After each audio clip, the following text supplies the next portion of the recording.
Today's daf we're going to be learning is Gitin Daf Yutet. This week's learning is sponsored by Bob and Paula Cohen in loving memory of Hena Bat Yitzchak Nehemiah, my grandmother.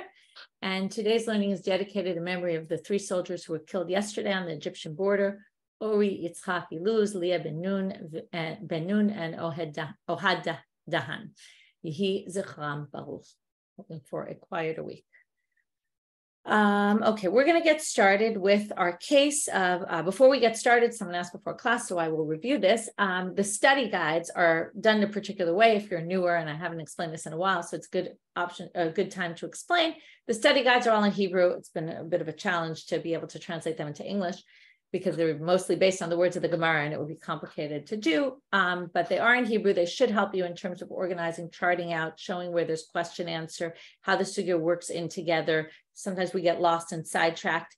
And the other thing I do is having different fonts and different colors. So anything that's in purple, in that purple font, purple, it's the color, but it has a different font, is the psukim from the Tanakh, because the Gemara is made up of different levels. They quote psukim in the Tanakh. They quote Tanaitic sources in the Gemara. Anything in a Tanaitic source is in the other font that's in a reddish, burgundyish color. That's all Tanaitic material. And then all the black is the Amoraitic material. Okay, so that way you get to see a little bit. Again, there's even more layers within the Gemara, which is different time periods of Amoraim. That's a whole other thing, which I don't do, but the Gemara is made up of many different layers. And that's why I do it in the different fonts and colors so that you can kind of see the differences in who's quoting from where. And that's useful, hopefully. So now we're going to start at the bottom of Yud Chet Amud Bet. Ha'uta Amar Lehu La'asara. We're 4 lines from the bottom, at least in my Gemara. Somebody said to 10 people, if you remember, let's just review. He had 2 basic machlokot, or 3 machlokot. Let's start with them. We started with the Mishnah. If the get was written during the day and signed at night, Tanakama says that's no good. The date in the get is wrong. We had Rabbi Shimon who said the get is good. And then we had a debate, Rabbi Yochanan and Rish Lakish, about whether a get like that is good only if it was signed immediately, or, right, which was Rish Lakish, okay, or according to Rabbi Yochanan, it could be signed up to 10 days later. It doesn't even matter, okay, because what's important is when he wrote the get, because remember, you already lose, right, we had different opinions about why that is, so I'm not going to go all the way back to that, otherwise we'll never get out of this stuff. But then we had another machlok, Rabbi Yochanan and Rish Lakish, which was about specifically a case where you say, write this get to my wife. I'm sorry, you say to 10 people, write this get to my wife. Are all those 10 people witnesses, or are 2 witnesses and the rest just have to do it because you wanted to publicize it, but they're not actually considered witnesses? What's the relevance? What if the rest of them 2 signed that day and the rest of them signed over the course of the next number of days? Would that be good or not? They fulfilled his condition. He didn't care when they signed it. Or if they're witnesses, right, then they'd have to sign all at the same time. So it would have to be within that day. Or Rabbi Shimon would say they have either up to that night or the next 10 days, depending on what opinion of Rabbi Shimon you hold by, Rish Lakish or Rabbi Yochanan. So we have 2 different machlokot of Rabbi Yochanan and Rish Lakish, and they're all going to kind of come together here, or maybe not come together, and we're going to have a bit of an issue. So we have a case. Now, this is an interesting situation where we have a case. We're going to have a psak halacha, and they don't really know. We know what he said, but we're going to try to figure out according to who did he say this. So there was a guy who said to 10 people, write a get to my wife. So 2 signed that day, and obviously, right? That was clearly where we're going, and the rest, right, signed over the next 10 days. Gets before Rabbi Yeshua ben Levi, and he says, Amar le, look, if we're stuck, well, we should just rely on Rabbi Shimon in this case and allow, even though it wasn't signed that day. Now, what's the shahed chak? Well, apparently he had given the get, and maybe he's not here anymore, and maybe we're worried he'll never give her the get. She'll become an aguna. She'll be forever stuck. We'd rather always give the get, right? Obviously, we always would rather the couple stay married, but clearly they're not staying married anyway, and then she's just stuck on her own. I shouldn't say obviously we always want the couple to be married, but I'm saying, let's say we'd rather they work it out. But if they're not going to work it out, then then they're going to be separate. We'd rather they have a divorce. So we can rely on him, to which the Gemara says, what are you talking about? But Rish Lakish's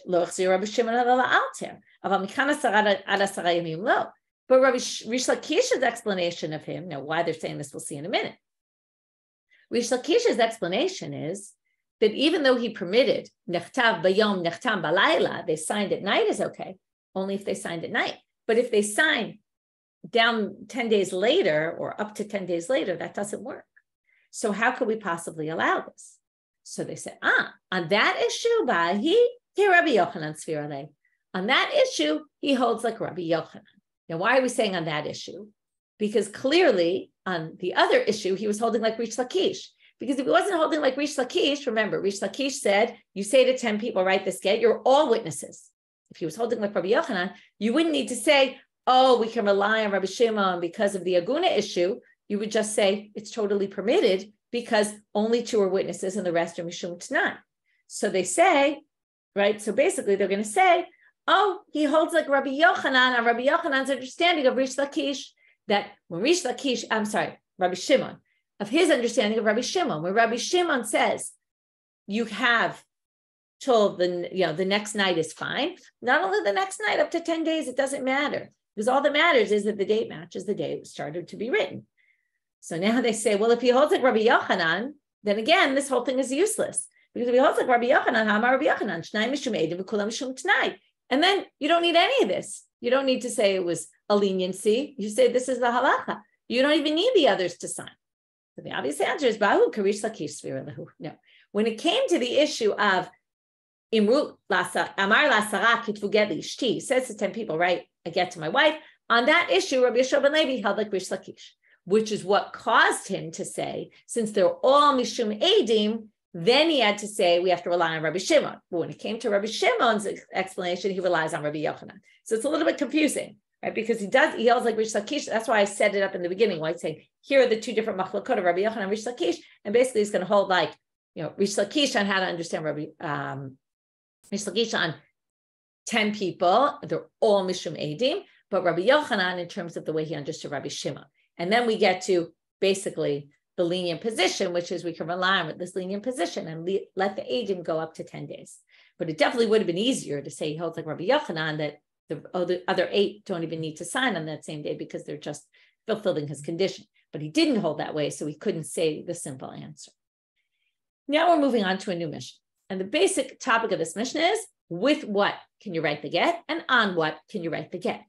So bakol kutvi, with everything you can write, meaning, well, not really everything, but bidyo with ink, bisam, bisikra, bikomos, bakan kanton. We'll wait till the Gemara gets there, till the Gemara explain, even though it's not going to really help us, but we'll use some of the explanations that they bring of what these things are. So these are the different types of ink one can use, or things that might not be ink, but can be used as ink. Ubechol davar shehu shel kayama. Now we get the principle. Anything that lasts, is long-lasting and won't disappear. I always think about this because my ketubah is signed, and you can barely see the pen that the Masader Kiddushin shows, that they're so faded. All you can see really is the etching. You can really make out their names, and it's funny you think about the sugya because we'll talk about filling the holes and the cracks with ink, and I always think that my ketubah really right now, the signatures are so faded, you can't really see them. And you really, if you're running a wedding, you should really be careful what ink you use because it might fade like mine. Ein kotvin lo b'mashkin. So now we have the list of what you can't write with, which is funny, right? It says b'kol kotvin, with everything, but now of course you see, but not this. You can't use liquids, drinks like milk, wine, v'lo b'mei perot, not with juice, okay, orange juice, v'chlo b'chol davar she'eno mitkayem, and not anything that will eventually disappear. What does this make me think of? And we're going to see a sugya later on that's going to make you think of it. When I was a kid, cereal boxes gave away these gifts, and one of the things was invisible ink. We're going to talk about invisible ink. Okay, maybe you can remind me, but I seem to remember, was there like a way to get it after you write it to get it to come back? Is there like something you could put on it and it would like then show up? I don't know. We're going to talk about this in the Gemara. It always makes me think of this when I learn this sugya. Ala kol kotvi. Now what about what can you write on? On what can you write? Al ha'aleh shel zayit. Okay, obviously you can write on cloth, but not only that, you can write on a leaf of an olive tree. Ala keren shel para, on the horn of a cow. V'noten la tapara, and you give her the cow. Okay, so on the cow, by the way, the leaf has to be detached from the ground. That we'll get to later. Can't be attached to the ground when you do it. Whole question we're going to see when you sign it or when you write it even. But that's a whole other question. But you can write on the horn of a para, very strange, and give her the whole para. Al yad shel eved v'noten la te'eved. You can write on the hand of a slave and give her the slave. Even more strange. I mean, we do write on our hands sometimes. People like to do that, but this would be weird to write a get on the hand of a slave and give her the slave. Rabbi Yossi Aglili Omer, what are you, crazy? Lo kotvim, ein kotvim, lo davar sheyesh b'ruach hayim, not on any live animate object, v'lo al ha'ochalin, and not on food. Okay, so he's very against this whole idea. What you do see in this Mishnah, if you take a step back, is that, and we're going to see a lot of interesting things historically about the times that, it's very likely they didn't have, right nowadays, you would have ink or a pen, something to write with, even though, like I said, pens might actually fade, but, everything's at our disposal. We can get anything from anywhere, just order it on Amazon, you'll have it in a day, or in Israel, maybe a few weeks. But in those days, they're right, just like we saw with recycle, they recycled everything. They used anything for, right, everything. They would write with, who would write with orange juice, right? We do everything to write with orange juice, but they did, it seems like, or we do everything to write on a horn of a cow. Whether this is realistic or not is a good question, but it seems like theoretically they might have done such things. So now the Gemara starts off and wants to know, what are these substances? Geo diuta, okay, that's regular ink. Sama, okay, they say that's arsenic. Sikra, Amarabba Rabachana, Sikarta Shma. Okay, that doesn't really help us, right? This is a classic. The Amoraim didn't understand the language used by the Tanaim because it was the Hebrew in Israel, and they were living in Babylonia, speaking mostly Aramaic. So they turned these into Aramaic terms. They said, oh, that's what this is. Someone after the class I just taught in the Hebrew told me that mascara, okay, so let's just explain what sakarta is. Sakarta is like a scarlet kind of color, okay, a reddish ink. So, but she said that mascara is called mascara because it's called in Hebrew, what'd she tell me? Oh, I don't remember exactly, but something, let me see. I think she sent a link to it. Wait, this is important. Not so important, but it's just interesting. Here, I'm opening it. But it basically, they decided to call mascara, even though mascara is black, they decided to call it a name that comes from sikrata because it was a word in the Gemara and they could connect it. And it was something like a substance that would make color. And they called it that. Let me see if it's here. Here. See if we put miskeret. It's called miskeret, mascara. They liked it because it sounded like mascara, the word mascara. So it's sikra, miskeret sounds like mascara, but it also has this root in our tradition. Okay. So they say here, it's levush ivri lemilah haloazit mascara, right? It's like and it's basically, let's see. Right. And they say it's basically comes from the Gemara where it's a very strong red color. So anyway, that's a good, just interesting trivia. Okay, now we get to, which is just interesting to see how they created words in the modern Hebrew language. They wanted to connect them somehow to sources, but make them words that connected also sometimes with their English or other language. Okay, komus, koma. Okay, that doesn't help us so much, but Rashi says it's tree resin. Okay, sraf from an ilan. Kankanton. It's what the shoemakers use to shine the shoes, like a black substance. Now, when you say and with anything that's mitkayem, well, you already gave the list. So what is that adding? It must be adding something, right? We usually read that and say, oh, that gave us the rule. But it's not really, because the rule you could have figured out from the cases, and the Mishnah often just gives you cases, and that's the way they teach you things. And you're supposed to infer the concept, the idea. So whenever they give a principle, they say it must be coming to teach you something additional. What other things is it coming to include? So we're going to have two different options, two different sources that they're going to bring to say, oh, it must be including the list of these, or it must be including the list of those. Ditani Rabbi Chanina. If you use it with water that came off the roof and on its way down, it kind of collected substances on the way, and now is like this reddish color from the ground and other things, that would be it. And the aptza. Aptza is gallnut water. Okay, so water soaked, having soaked these gallnuts in this water, that would be also kasher because the writing will stay. Tani Rabbi Chia. Rabbi Chia, though, brought a different braita. This was Rabbi Chanina's braita. Now we have Rabbi Chia's braita. Taboba aval, if you write it with lead, we have pencils nowadays, we write with lead. Bishchol, with black ink, or bishichol. That was what they used to color the shoes with, like a black shoe dye. Kasher. So those also work. Itmar. Now we quote a machloket in Masechet Shabbat, and then soon we're going to try to compare and see is the same true on Shabbat as it's true for you. You might remember very famous machloket in Masechet Shabbat, or famous concept. Ein bishul achar bishul. It's something that comes up in halacha all the time. Once something is cooked, you can't cook it again. So if you warm up something that's already cooked, it's not considered cooking. It's a big machloket Ashkenazim Sephardim whether water, since water and all liquids, since basically water you heat up, you cook, and then if you leave it, it'll just go back to room temperature, and it's as if it wasn't cooked at all. So when it comes to liquids, can you reheat them on Shabbat or not? Big machloket Ashkenazi Sephardim. Do we say ein bishul achar bishul? There is no such thing as once you've cooked it, you've already cooked it, which means you're not chayav laws of Shabbat. If you rewarm it, does that apply to liquids as well? Anyway, that's an interesting machloket, not really our issue, but why did I bring it up? Because now we have a big question. What if you write with ink on top of ink? Now, there's two issues here. One is you're erasing the ink underneath because you're covering it, and you're writing. Now, erasing in order to write is a problem. It's a malacha. Another malacha is to write. So what if you write on top of writing? Are you basically erasing the writing underneath and writing new writing on top? Are you liable for both?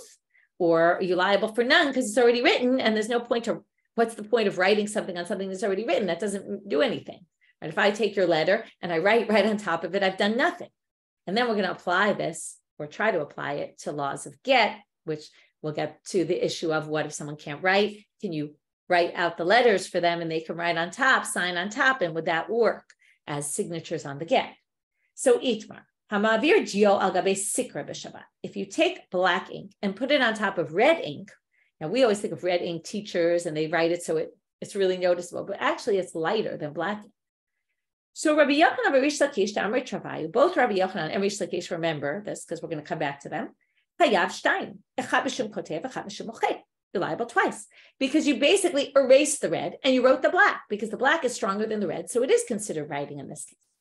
But dio al gabe dio or sikra al gabe sikra, but if you put ink on top of ink or this red dye on top of the red dye, patur, because you haven't done anything.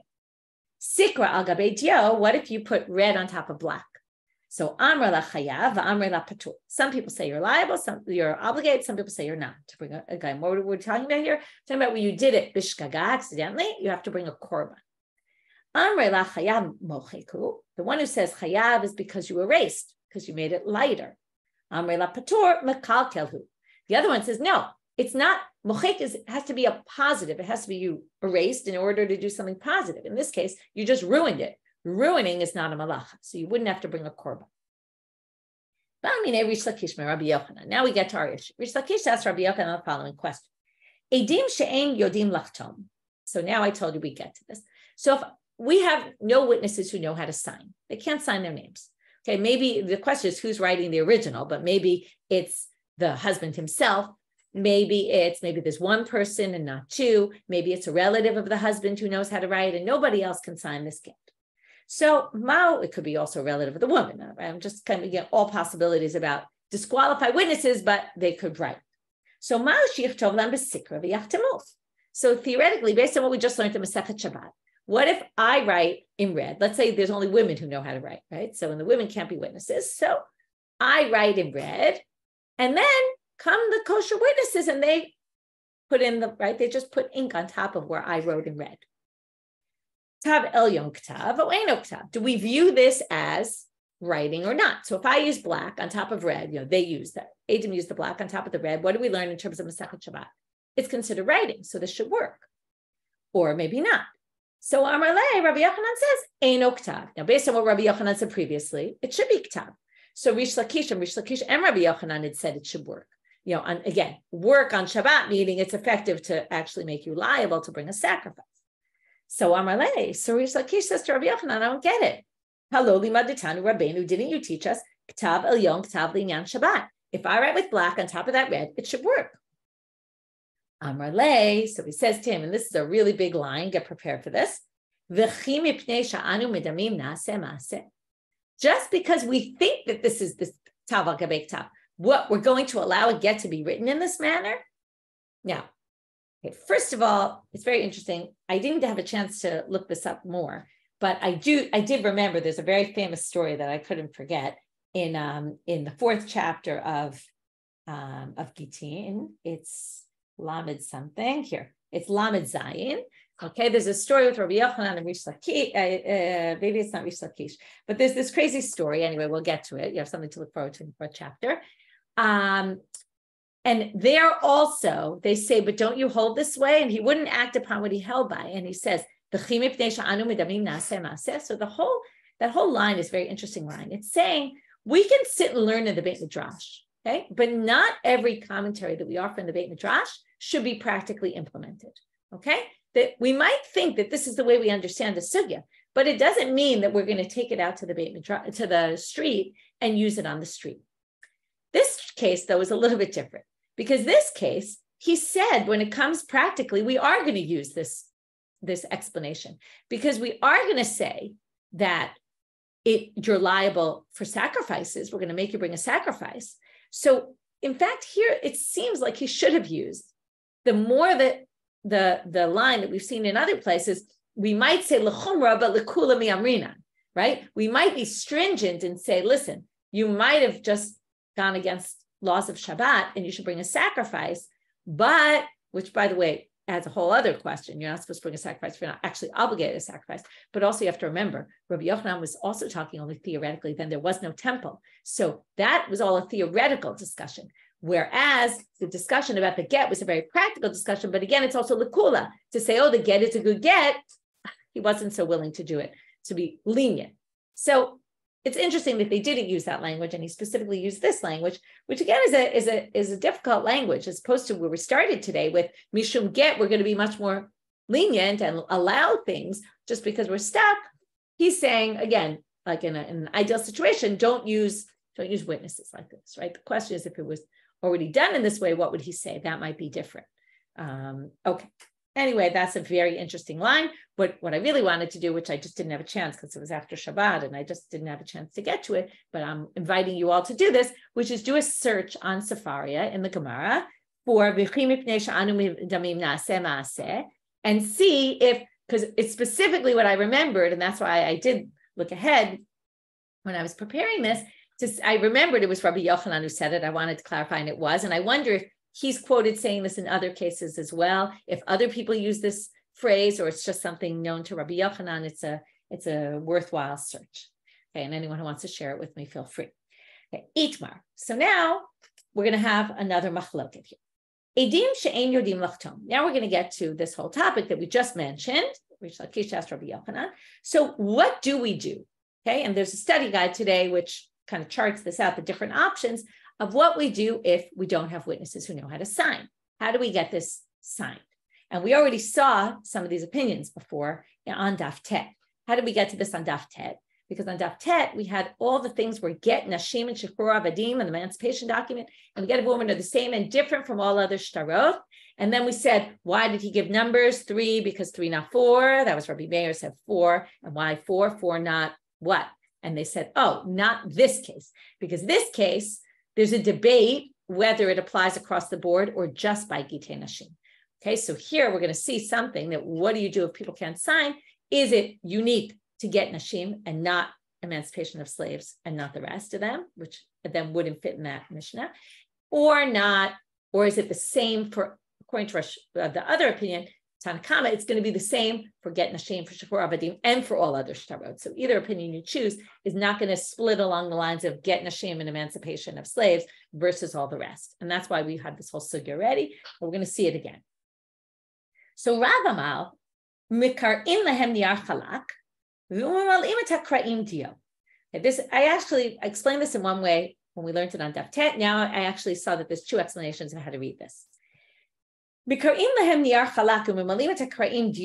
be the way we explained it, which is you etch into the kind of like I said in my paper now, it's etched in their signatures, and then you just fill in the cracks, and the witnesses fill in the cracks. You kind of etch it into the parchment, and then they fill in. But there's other explanations, which is more like a stencil. You take a piece of paper and you put it on top. Okay, the blank paper, according to the first explanation, would be you do it in the blank space of the parchment that you're using or the paper that you're using to sign. But the other option is that you take a piece of paper and put it on top, cut out the shapes of the names, put it on top, have them fill it in with ink, pick up the paper, and you're left with the signatures. Actually, probably an easier way to do it. So there's two explanations among the Rishonim about what this opinion of Rav is. We actually didn't see it in Rav's name the other day. We saw it. We're going to see it's quoted in a Braita on Amud Bet. Shmuel Amar be'aval. He says you use lead, which is interesting because lead is a pencil, right? Which it's interesting, before they mentioned lead is actually permanent. Here it seems to be saying lead is not permanent, and in a second they're going to question that. Then they say, ba'avar sakadatak, how could it be with lead? B'hatani Rabbi Chia. Tavo ba'aval b'shchol b'shichol kasher. We already saw that if you use aval, this lead, and other things which we already saw, it would be kasher. So they say, lo kasher ba'avra b'maya da'avra. There's maya da'avra, there's liquid made with lead, liquid that is soaked in, right? You soak lead in it and it has lead in it, but it's liquidy. And then obviously it's going to erase much more easily. That you could actually use as your basis, according to Shmuel, have someone write it in that and then have the witnesses sign on top. But when it said you could use lead, that's actual lead. Rabbi Avahu Amar b'mei milin. Rabbi Avahu says you can use liquid. Okay, this is another opinion, right, as opposed to the lead or cutting, right, making a stencil or whatever, however we explain that. He says you can use water that's soaked with gall nuts in it. V'hatani Rabbi Chanina, but wait, didn't Rabbi Chanina say tavo b'mei tarya v'apsa kasher? You use the water dripping from the roof, or you use this apsa, which was water soaked in gall, with the gall nuts soaked in it, it would be okay. Meaning it's good, it's permanent. So obviously you can't use that for the witnesses. So now they get a different answer, which is an interesting one. Lo kasher had the apitz, had the lo apitz. Well, the gall nut was used also to process the parchment. Now, if you process parchment in gall nuts, okay, there was a processing thing. If you used it for the processing, then the gall nut, when you use the water with gall nut on it, it won't stay. Okay. But if you don't process it with the gall nuts and then you use the water with gall nuts, it will be permanent. So this is a chemistry class, right? It all depends on what substance you're putting it on, whether it'll actually stay or not. She'ein mei milin al gabe mei milin. If you use parcha that was processed with the gall nut water and then you use gall nut water, it's not going to stay. Rav Papa Amar berok. This is a weird one. He says use saliva.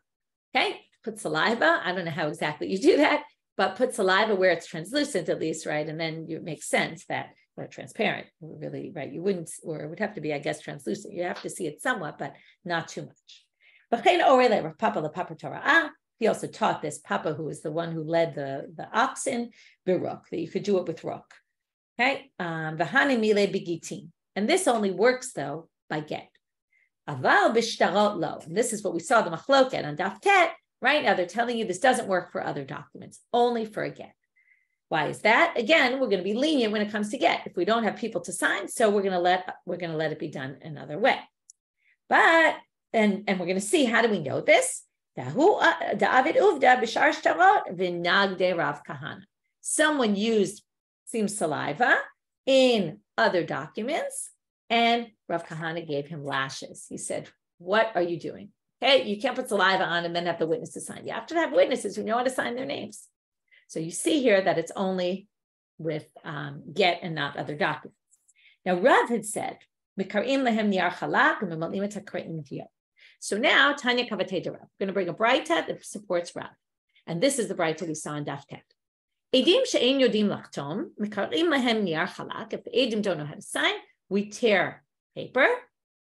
Again, the two options, either a stencil or we make indentations in the cloth.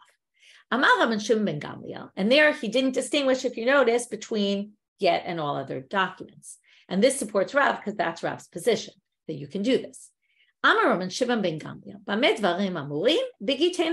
This only works for a get. But when it comes to emancipation documents of slaves and all other documents, in order for them to sign, they have to know how to read and they have to know how to sign. You might remember the Gemara said, where did reading come into this? We weren't talking about reading, and we're going to quote the same exact Gemara we did then. It's a good review. So if they know how to read and sign, they sign, and they read it, they sign it, great. If they don't, then no way, no how. And that is for other documents, but forget we're going to allow.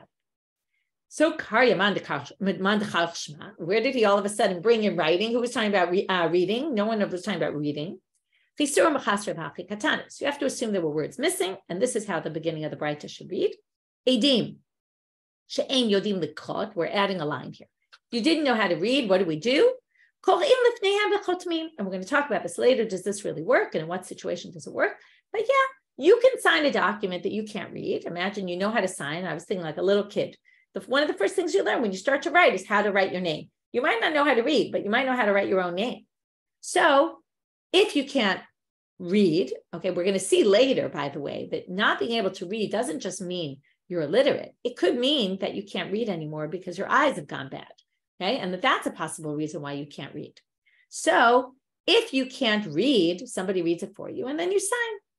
She'ein yodim lachtom, but if you don't know how to sign, then we get into what our Braita says. So basically we have to add, if you can't read, don't worry, we have a solution for that.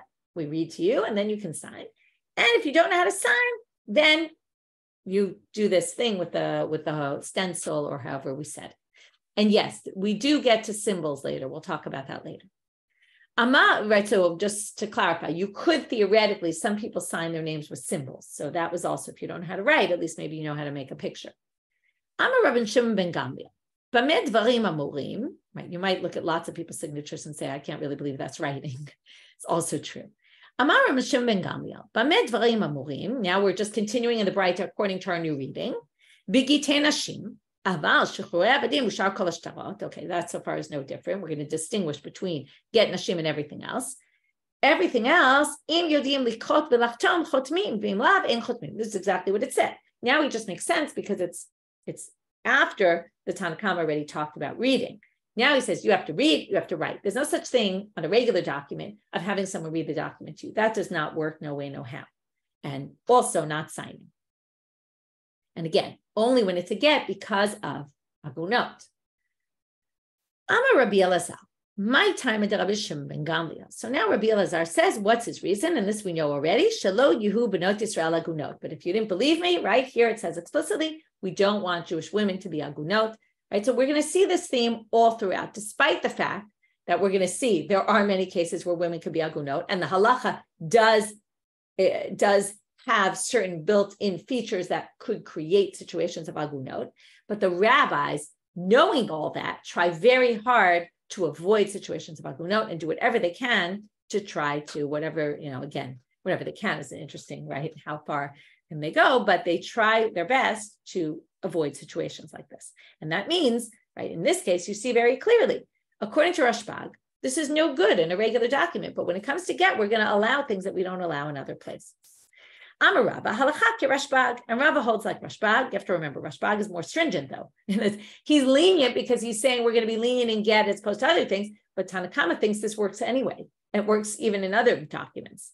Rav Gamda mishmei de Rava. This is interesting. Rava said the halakha is like Rashbag, or at least the tradition we have of Rava, but Rav Gamda brought a different tradition of Rava that said, no, ain halakha. He said, you missed it. You missed one word. He said, no, the halakha is not like Rashbag. To which they say, okay, if we don't hold like Rashbag, ela kaman ki Rabbanan, so we're going to hold like the rabbis. But why doesn't this make sense to us? Because what do we see at the bottom of Amud Aleph?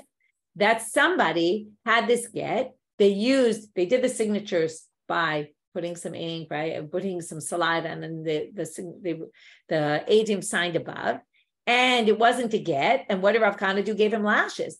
Well, if Rava doesn't hold like Rashbag and he holds like Tanna Kamma, there's no way Rav Kahana would have given him lashes for this. You have to assume if there's someone who paskins that way, Rav Kahana might say, I don't hold this way, but he's not going to give the guy lashes for it. So it's a little bit strange to say that the halacha is not like Rashbag, which means it's like Tanna Kamma, and yet Rav Kahana gave a guy lashes for doing it.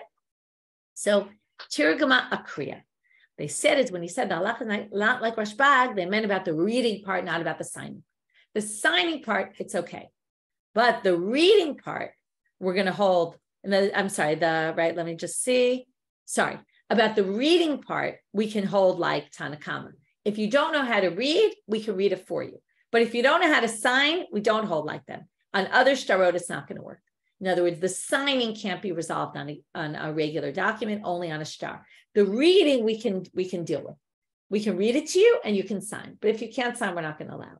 So that's a distinction that they make here in order to resolve the contradiction between what Rav Gamda said in the name of Rava and what Rav Kahana did. Theoretically, you could just say they didn't have anything to do with each other. It's possible, but it's hard to say. Rav Yehuda mitztar kari v'chatim. Now we get to the part where people couldn't read because they were old. So Rav Yehuda was struggling to read. He was trying really hard. It was hard for him to read. His eyes were not so good anymore. And he signed. Amar le'ula lo tzricha. He says, why are you straining your eyes to read? So you don't even need to. Daha Rabbi Elazar, Mara de Eretz Yisrael. Rabbi Elazar was like the head. He was the one everybody went to in Israel for questions and stuff. Karu kamei v'chatim. He also got old, couldn't read. And what would they do? They read before him. It's interesting that this is Rabbi Yehuda in Israel, in Babylonia. And Ula, who used to go back and forth, tells him, this is always good when you don't know what goes on outside your community. So Ula, who used to go back and forth to Israel, to Babylonia, he said, when I was in Israel, I saw Rabbi Elazar, they would just read before him and he would sign. Why don't you do the same? Rav Nachman, Karu Kamei Safra Dayane, the Chatim. Rav Nachman also, now they're telling you another story. Rav Nachman, they would read before him, the supreme of the courts, the courts scribes would read before him, and then he would sign. So now you have to remember who Rav Nachman was. You might remember he's married to Yalta, the famous story with the wine. Who is she? She was the daughter of the Reish Galut, the Exilarch. And he was connected with the Exilarch family. If you remember that famous story with him and Rav Sheshet had an argument about the Lechi, and then they sent the thugs after Rav Sheshet because he went against Rav Nachman, and Rav Nachman was kind of the rat. And that story is important to understand in the background to the sugya, because now they're going to say, Dafka Rav Nachman v'Safra D'Dayaning, specifically this combination, Rav Nachman specifically and the judges' scribes. Because the scribes in the court are scared of Rav Nachman. Aval Rav Nachman v'Safra Achrine, but him and regular scribes, or Safra D'Dayaning v'Inish Achrina, or maybe the court scribes with some other person, we don't necessarily trust them. Here we're getting to the fact that people were going to err on the side of not really trusting. And only when there's this fear element, because he was a scary guy and, could have he done it, maybe he would have sent the thugs of the Reish Galuta out to beat them up. So that's when, interesting to think the other scribes wouldn't be scared of him. It's hard to understand. And the fact that the regular scribes of the court wouldn't be reliable people is interesting. Anyway, they say that combination wouldn't work. Because again, we're always worried. They could just read you mumbo jumbo, right? They don't have to read what's in the shtar. We're going to have all sorts of things about this going forward.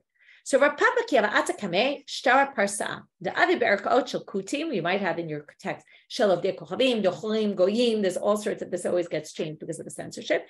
It's probably not Kutim, it's really Gentiles. So it was done, there was a Persian document that was done, right? The Kutim were in Persians, they didn't speak Persian. So it was written in Persian, done in Gentile courts. Makre Lehu L'Shnei Kutim. So what did he do? This was a regular monetary document, like a loan. So Rav Papa gets this document in front of him. Makre Lehu L'Shnei, okay, we'll call them Einam Yudim or something else, not Kutim, but they read it before him. He just said to them, oh, by the way, what does it say here? And then he said to the other one separately, what does it say here? Not like I need this for court, just randomly, because then you can usually believe people. If it's in court, maybe they're going to lie for some reason. We don't trust them. But he had them read for him randomly. This is the whole question about how you accept Gentile testimony. Can it be used or not? And since they both read the exact same thing, it seems, by the way, he understood Persian, he just couldn't read it.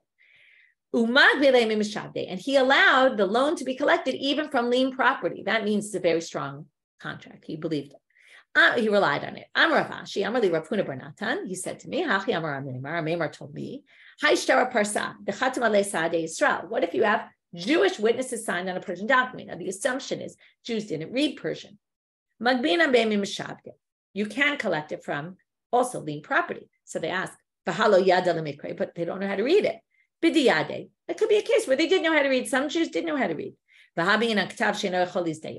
but you need it on a document that can't be forged, right? Remember we talked about that's why they would process this with the gallnut water because it prevented it from being forged.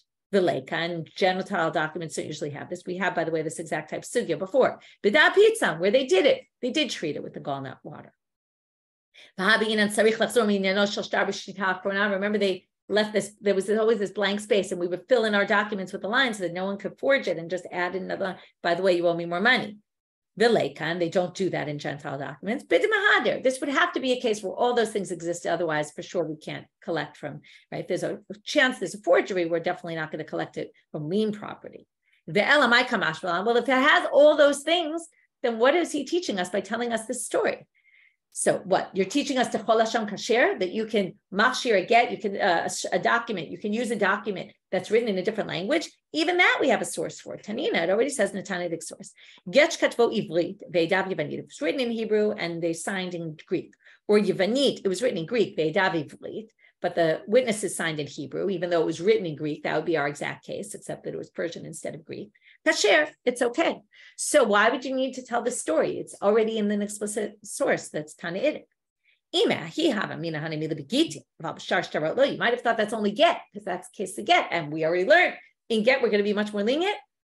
That's why they told you here, even in monetary law, we're going to accept this. Amar Shmuel. Now we're going to have some weird cases. Natan laniyar chalak. The husband gives the wife, okay, let's go back to the cereal box example of invisible ink. The husband gives the wife a blank piece of paper. That's what the witnesses see. And he says, this is your get. Migureshet. She's considered divorced out of safek. Why? We're worried that maybe you wrote it in this gallnut water, which disappears. Okay. So now the Gemara is going to say, what are you talking about? This contradicts there's an explicit Tannaitic source that goes against this. He gives her a get, a different case. She immediately, she's angry, I don't know. She throws it into the water, it's gone. She burns it, okay? She sticks it in her fireplace and the whole thing burns up, or any other way she destroys it. And then he claims, by the way, I was just teasing you, that wasn't really a get. Shtar pasimu, shtar manahu. Okay, these are two different shtarot. The people, you're not actually allowed to write them, but they're actually, right, he claims, oh, I wrote you a document that said, you owe me money because I was trying to make myself look rich, or I wrote that I owe you money because I was trying to make you look rich. That was probably more the direction. This is like people would write sometimes things to make themselves look wealthy, that they gave loans to people. So they asked a friend, can you write me a loan that you owe me, a document that you owe me money? I won't collect it. It's not really true. Or sharamana, which is we're getting ready to do a loan and we've drafted the document already, and we already give it to the person who's lending the money, even though you're not supposed to do that. Okay. Even though we haven't transferred any money. But the loaner says, don't worry, I'm not going to collect from this. But you can't really do that. Anyway, the husband says, that's what I gave you, this totally meaningless document. Migureshet. She's still divorced. And he can't forbid her from remarrying somebody else. In other words, if he gave her the get, said, this is your get, and then she threw it out and we don't have the get to look at, but he claims it was something else, we don't believe him. She's actually fully divorced. So now they say, well, why is that though? Tamadi kaktat, because it was a get and have writing on it. Hale kaktab, if it didn't have anything written on it, how could you possibly say this blank piece of paper will work? So that's why I asked about the example. It's where we put water on it, this specific water, which was the antidote to or however you would call it, it made the ink come out and then you could read it. And then we checked it. Palit. If the letters come out, then grade it. It's a get. Ilo palit lav klumu. And if nothing comes out, then it's not anything. So they say, V'chi palit my haba, hashu de palit. Even if it comes out now, still shouldn't work. It wasn't at the time. So it's not a get if you give it to her and there was nothing in it. This isn't the case where she threw it away. We're back to the original case, where we're trying to explain the original case in light of the case where she threw it away. So we're now off the case where she threw it away. Now we just have this blank, how can it work? So they say, Shmonani chashinan kamar. He says, we're concerned that maybe it was there. Now this goes back to my ketubah, where it's faded and maybe it looked like there was nothing there. When the agent looked, they were not up against it right there. Maybe they just didn't see it. It looked like a blank piece of paper, but really it had writing on. Amar Ravina, Amar Li Amar Hachi Amar Miremar Mishmei Rabdimi. Okay, just a bunch of people quoting each other. I'm not going to go through because it's late. Hani Beit Shrei Diyave Gite Kamaychu Stricha Lemikre. When two witnesses witness a get, they have to read the get. before he gives it to her. So now they're obviously going to bring this case where she throws the get out and he claims it was something else. If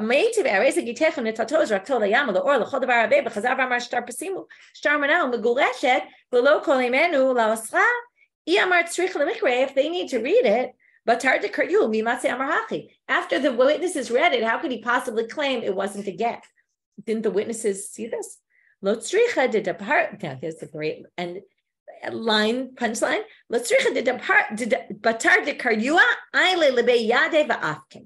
What we're talking about is a case where they read the get, then he sticks it in his sleeve, and then he pulls it out of his sleeve. Sounds like a magician, right?